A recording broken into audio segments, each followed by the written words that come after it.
Welcome to Hannity tonight. Yet another busy news night, and we are witnessing history in the making. The American people, they cannot, will not be stopped. And let's make one thing perfectly clear. Numbers, they don't lie. President Trump's agenda is an epic success. And according to brand new economic numbers out today, a new report, a whopping 266,000 new jobs were added in the month of November. Now, that includes 54,000 jobs in manufacturing. Oh, those are the jobs Barack Obama said are never coming back. Unemployment rate now down again to 3.5%, the lowest level since 1969, another record. And average earnings, by the way, hourly earnings are up 3.1%. Even CNBC host, the crazy Jim Cramer, he said the media mob, well, they don't want to report this, but these are the best numbers of our lives. Wow. Take a listen.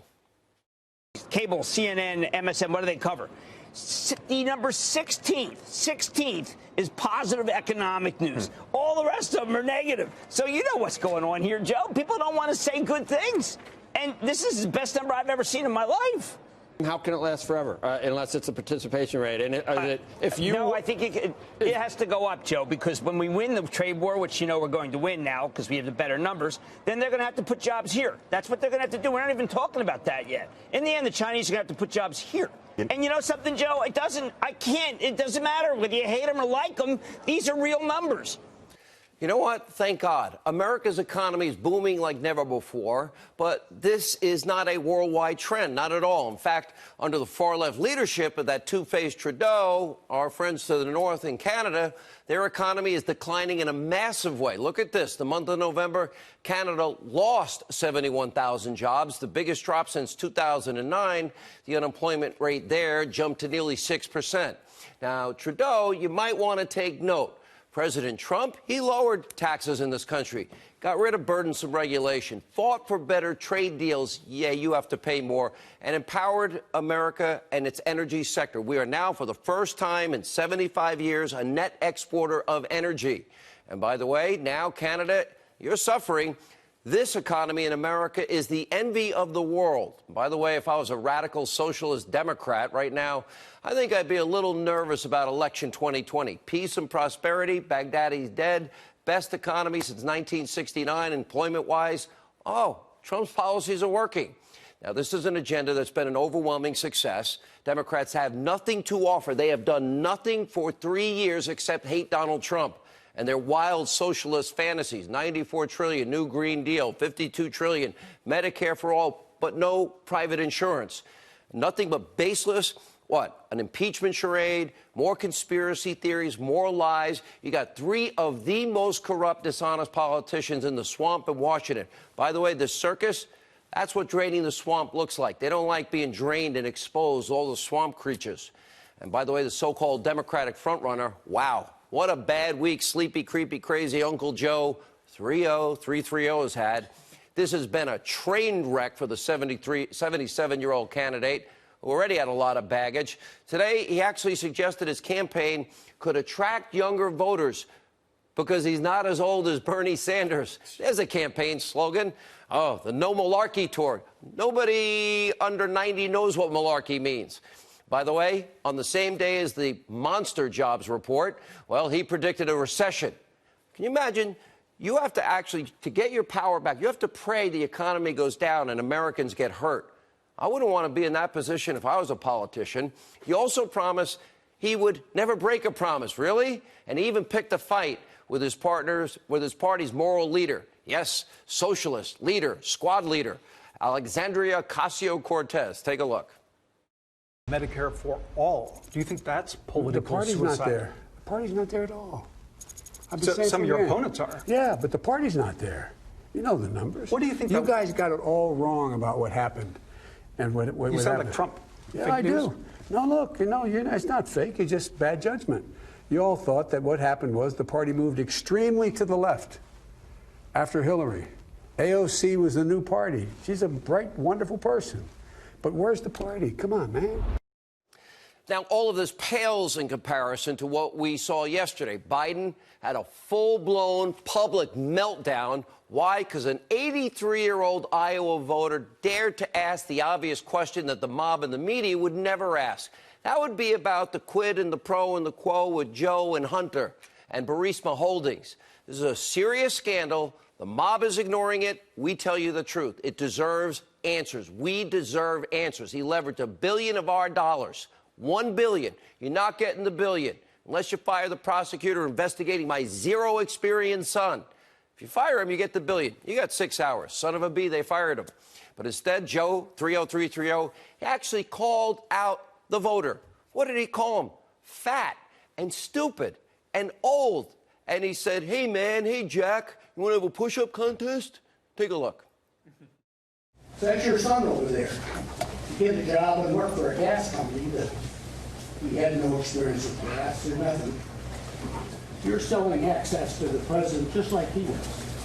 So you You're got a damn liar, man. That's not true. And no one has ever said that? No one has heard that? I see it on the TV. You see it on the TV. No, I know you do. And by the way, that's why I'm not sedentary. I get up and no, let him go. Let him go. Look, the reason I'm running is because I've been around a long time and I know more than most people know. And I can get things done. That's why I'm running. And you want to check my shape on, let's do push-ups together here, man. Let's run. Let's do whatever you want to do. Let's take it out. No one has said my son has done anything wrong, and I did not on any occasion. And no one has ever said it. Not I didn't say you were doing anything wrong. You said I set up my son to work in an oil company. Isn't that what you said? Get your words straight, Jack. That's what I hear on MSNBC. All You don't hear that in MSNBC. But look, Fat, look, here's the deal. Here's the deal. It looks like you don't have any more backbone than Trump does.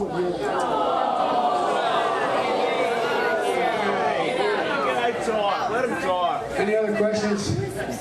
Yeah, all right. I'm not voting for you. Well, I knew you weren't, man. You think I thought you'd stand up and vote for me? You're too old to vote for me. All right, Joe's clearly agitated because he has a lot to hide. And while the mob and the media, they're more than willing to give him a free pass, voters won't offer Joe the same courtesy. American people get it. You can't fool the American people. Although the voter you just saw was angrily confronted. Look at this. This is after the town hall by a Biden supporter. Watch this. Why don't you just get out of here? Stick it up your fella. Yeah. You want to throw me out? Go outside. Go outside. You're the one that started the effort, not me. You have nothing to do with it, like this. I gotta get my voice. I know, if you don't do this, now These Biden people are really angry. They may need anger management classes.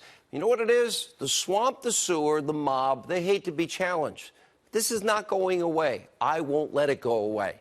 And by the way, it's big if Joe Biden wins his party nomination. You know want to know why? Because his real Ukrainian quid and pro and quo will be a major topic every single day. And in a candid moment, even Mike Bloomberg admitted President Trump will destroy Biden and every other Democrat in the upcoming election.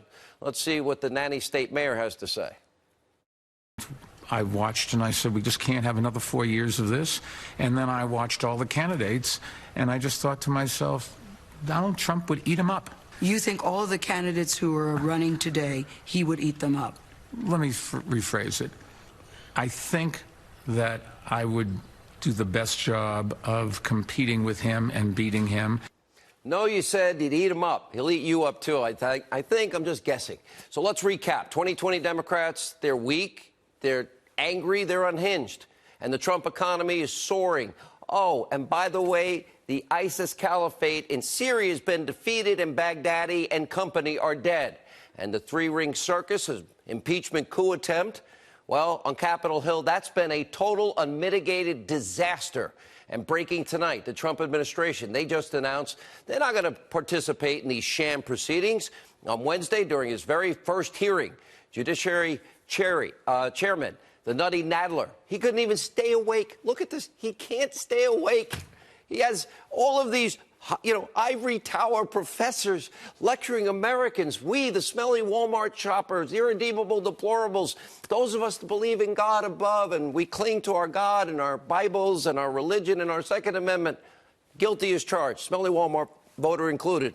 He couldn't stay awake as his own witnesses droned on and on about the virtues of impeachment, led by the guy that thought Trump should be impeached because he tweeted out the words fake and news, which is totally true. It's okay, by the way, Nutty Nadler, I'm sure you weren't the only one sleeping. Now, on Thursday, after only one hearing, now remember, we had the shift show. It was a shift show.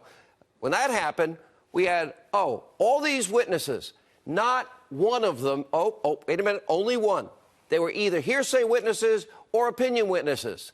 Now we had 3 of these ivory tower professors. They witnessed nothing. The only one witness we have in this is a guy by the name of Ambassador Sondland. I asked the president, well, what do you want to release the money? Nothing. No quid pro or quo like Joe. And Speaker Pelosi knows it's a disaster after the 3 disastrous, academics. Let's just end it here. Let's go full speed ahead with impeachment. Okay? On what evidence? This is the same Pelosi who railed against the impeachment proceedings in the 90s. In fact, she accused Republicans of impeaching Bill Clinton merely because they hated him. Well, Ken Starr did identify 11 specific felonies, and Clinton did lose his law license, and he paid hundreds of thousands of dollars to Paula Jones, but that was then. Of course, now, full hypocrisy on display. Take a look for yourself. Do you hate the president, Madam Speaker? Because I don't hate anybody. Representative Cohen, we don't hate anybody, not anybody in the world. And as a Catholic, I resent your using the word hate in a sentence that addresses me. We are here today because the Republicans in the House are paralyzed with hatred of President Clinton, and until the Republicans free themselves of this hatred, our country will suffer. Oh, country suffering now. There's nothing here. The level of hypocrisy is breathtaking, totally unbelievable. You have to bifurcate your brain. You care about Russian interference, but you don't care about the dirty dossier. You care about obstruction, but not the subpoenaed emails, bleach bit, hammers. Oh, you care about Me Too and I Believe, but you don't say a word about the lieutenant governor in the Commonwealth of Virginia? Really? What a bunch of hypocrites. What about Ukrainian election interference? Sure, Russia interfered. Guilty. Devin Nunes told us it would happen in 2014. It happened. What you're now watching, it encapsulates today's modern, radical, extreme Democratic Party. And, of course, yes, their official press office known as the media mob, state-run TV. They're so corrupted by their anti-Trump rage and hate. It's a psychosis. Nothing else matters. Truth, logic, reason, common sense, even an improving economy, helping the lives of the American people. None of that matters to them, and it happened in spite of them because they offered no help. Instead, they're focused like a laser beam on one thing only: destroy Trump, get their power back.